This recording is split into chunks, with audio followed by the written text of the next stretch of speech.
Hi, my name is Shao-En. This is the reading response 3. Today, I'd like to share 3 things that I learned from reading response. I will share something I have learned from reading and also provide some example from my personal experiences. The first thing I'd like to share is the artwork value. It was so fascinating. In a reading, it mentioned that artwork value is dependent on its uniqueness, marketable, and reproducible. And one example that can show the uniqueness in the reading is the example of the fountain that created by Marcel Duchamp in 1917 and replicated in 1964. This fountain, this urinal, showing a challenged taste and aesthetics of artworks. It's showing how we view the artwork in different ways to try to create an artwork that out of the boxes, thinking out of the box.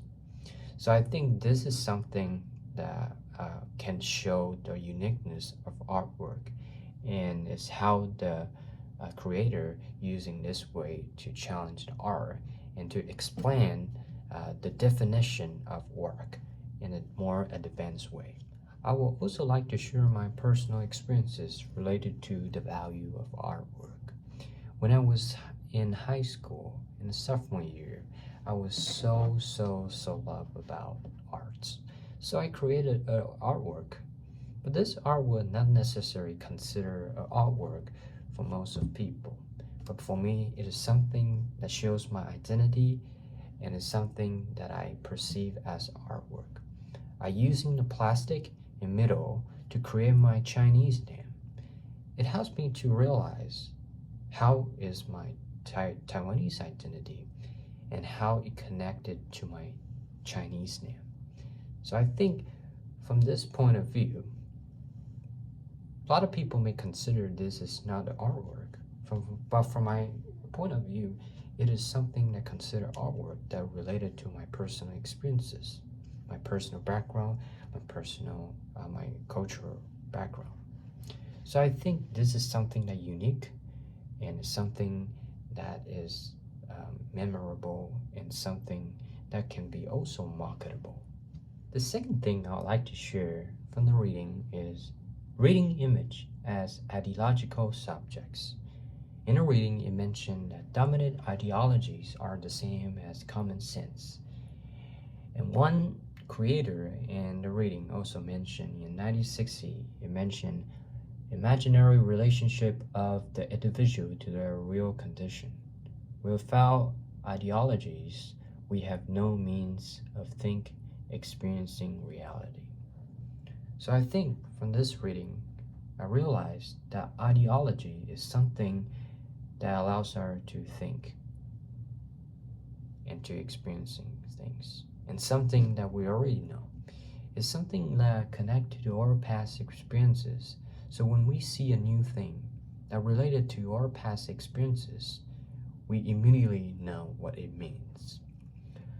I wanted to provide a personal experiences that may help you to more understand this concept. This personal experience, I want to use my smartphone as an example. I use iPhone every day. I use it to connect with friends. I use it to post videos online. It is something that helped me to connect the world and helped me to expand my knowledge. But I still wonder, if someone who traveled in time from 500 years ago, can he tell the differences between a smartphone and mirror? I don't think he can tell the differences. And I think you agree too. So we know that ideology is something that related to our past experiences. In this example, we all using iPhone, we using smartphone for almost 2 decades.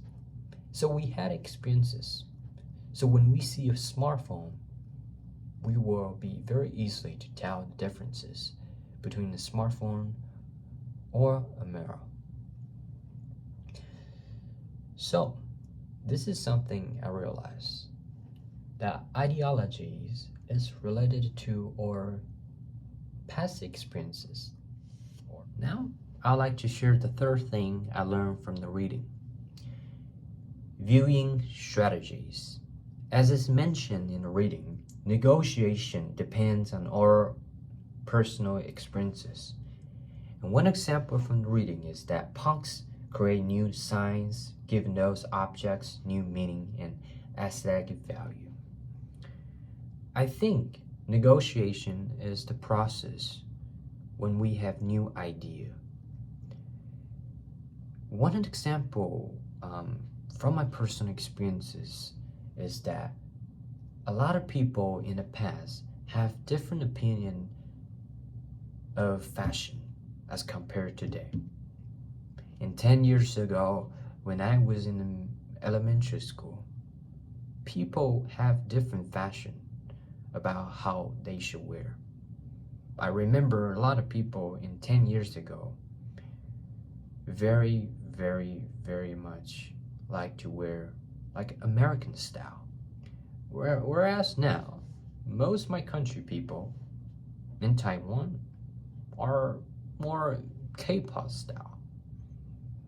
So I think this is a transition of how we perceive a fashion. And it also can see as a negotiation process that we create a new signs, we create a new fashion, we create a new stereotypes. So I think this is a process that when we have new ideas, just like the example from the reading punks, create new signs is to challenge ideas, just like the value of artwork, especially the uniqueness, to challenge things, to challenge art, to see how far we can use those things to represent the artwork in a way that attract people. Thank you so much for watching this video and enjoy this reading response. I hope to see you next week.